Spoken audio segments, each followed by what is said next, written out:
Hello again, and welcome back to another Eduonics tutorial. In this tutorial, I'm going to discuss how to open photos in Adobe Photoshop and create new documents from scratch. To start off, I'm going to close Photoshop and show you how to open Photoshop without even having to click on its desktop shortcut. I'll go to the top of the screen and click the Close button. Now that Photoshop is closed, you may see that I have a couple different icons on my desktop. These are royalty-free images that I've downloaded online. You can use whatever photos you already have on your computer, or you can simply Google royalty-free photos to get access to a sea of beautiful images ready for you to play with. I would like to open this photo in Photoshop. So all I'm going to do is right-click it and hover over to Open With. Then I'll go down and click Adobe Photoshop CC 2014. And now we just wait for Photoshop to load. Photoshop can have slow or fast load times, depending on the speed and capacity of your computer. If you're experiencing some slow performance, try quitting some applications you don't need to be running.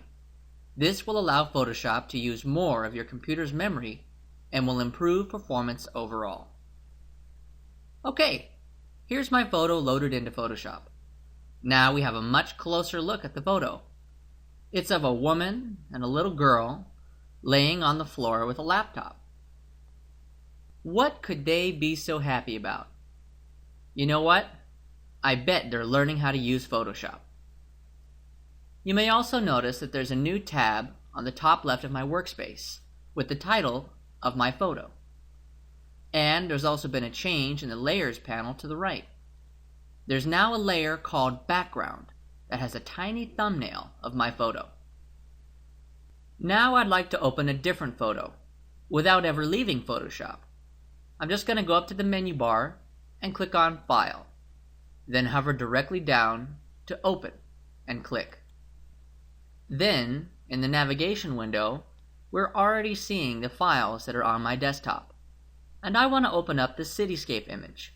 So I'm going to select that and then go down and click on Open. Now we see my image of an illustrated cityscape. This is just a bunch of buildings on a curved plane in the nighttime. You may also notice that we still have the tab for the previous photo on our workspace. So all we would have to do is click that tab to switch to that photo within Photoshop. Now we have no problem switching back and forth between images, and we can edit them simultaneously in Photoshop. Finally, let's create a new document from scratch. Go back up to the menu bar and click File again. Only this time, we're going to click on New. This brings up the new document window, and we are met with plenty of options before we can proceed. Let's do a rundown of all the buttons here so we have a better idea of what we're dealing with. The first option that we have is Name. This is pretty self-explanatory. It's just the name for our new document, much like the names for our previous images. Next is Preset. Now this operates much like the workspace presets, in that these presets are here to give you some standard options to choose from while you begin working with Photoshop. The preset affects all these options in the space below. So let's check these out. Width and height. These are very straightforward. They're just the numbered units of width and height defined by these boxes to the right. Right now, it's set up to 7 by 5 inches. Let's change our measurement to something else by clicking on Inches. And then we'll go up to Pixels. You can see that the numbers have scaled proportionately to the measurement that we've selected on the right. So 5 by 7 inches is proportionately equal to 504 by 360 pixels. We can change these numbers to any dimensions that we like. Generally, pixels are used for digital on-screen graphics. and inches are used for printed graphics. But both can be converted to the other, and neither terms are entirely exclusive to digital or printed graphics. Below width and height is a resolution option. This affects the amount of pixels that are displayed per inch of space, so the higher the number goes, the more detail the image will need.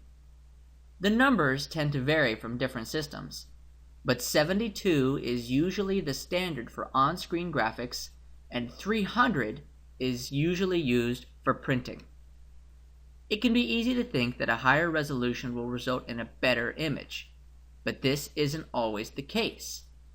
My suggestion is to leave the numbers alone unless you know for sure that you need a certain resolution before proceeding. You may also notice that the image size, that is, the amount of hard drive space that the image takes in your computer, is drastically affected by the image's resolution. So to save space and performance, you may want to keep things from getting a little too big. Next up is the color mode. Now this is the option that will constrain the image to certain ranges and types of color. You can generally stick to RGB for digital graphics and CMYK for printed graphics. There are also other options to choose from, but we will cover those in a later video. This button here on the right that says 8-bit refers to the limitation of unique colors in the image. Much like resolution, a higher number will yield a higher quality image. At the moment though, 8-bit images are very popular and perform very well with perfectly adequate quality. Our next option is the background contents. Whenever you create a new document in Photoshop, there needs to be at least one layer in it. This option allows you to decide what you want that layer to look like. You can choose a solid color, like white or black, or you can pick a custom color that you can define in the color picker. You also have the option for your layer to be transparent. This will allow you to have your image blend against another background separate from Photoshop. Now there's some advanced options: the color profile and the pixel aspect ratio. I try not to mess with these unless I absolutely have to, because changing these settings may make your image clash with another program or image you happen to be working with. For now, we're going to leave these alone and stick with our default options. Right now, our document preset is set to the default Photoshop size. Let's see what happens to the options below when we change it. Go back up to the preset and click Default Photoshop Size to reveal more options. If you hover down to US Paper and click, you can see that all of our size options have been altered and our resolution has been increased to 300. Now let's go back up and click our preset button, and this time we'll go to Web. Then click. Again, our sizes have changed and our resolution is back to 72. Just like the workspaces, we can switch to and from these presets when working with new documents. They are very helpful as sorts of templates for the standard sizes and colors of multiple types of images.